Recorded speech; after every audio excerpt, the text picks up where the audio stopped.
from M's Quilts and M's Scrap Bag, and today I'm going to show you how to do a Velcro enclosure on a pillow so that you can interchange them and switch out from season to season.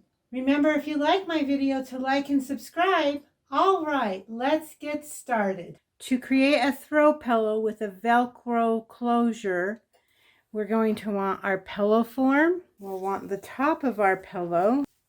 We'll want our back. That's 2 pieces, and I will tell you how you figure those out in a moment. And we're going to want some Velcro. Okay, so that's how we're going to start. This is a 12-inch pillow form. This is my 12.5-inch orphan block that I'm using to make my pillow.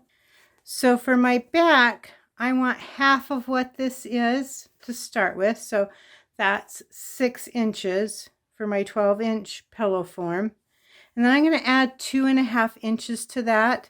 So these are 8.5 inches by 12.5 inches because we need to allow for our seam allowance. So whatever your pillow form is, half what the pillow form is this way, and then to that add 2.5 inches and cut 2 of those.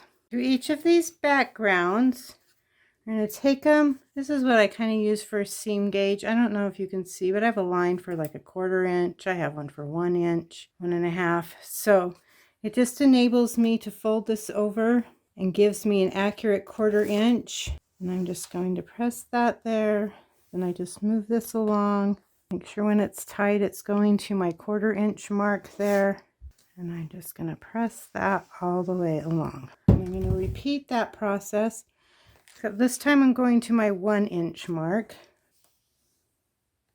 I'm going to do that with the other one.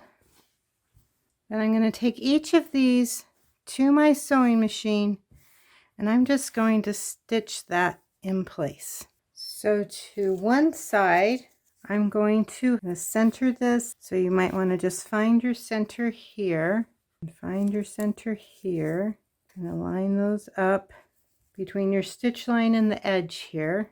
We're going to pin that in place. And to the other side, we're going to flip that. We're going to find the center again. Find the center of this other piece of Velcro. Center that between the stitching right here and the edge. Pin that in place. And we're going to stitch both of these on. Next, we're going to take that Velcro and hook it together. So it's like this. So they overlap and the edges are even. Take our pillow top and we're going to stitch all the way around. Once we get that sewn all the way around, we're just going to clip our corners. And we can undo the Velcro here. Turn this right side out. Kind of punch out those corners that we just clipped so we get a nice point. And we can take our pillow form, stuff it into the pillow, and there you have a nice throw pillow with the Velcro closure, so you can take it off, switch it easy. Thanks for watching the video. We'll see you next time. Bye.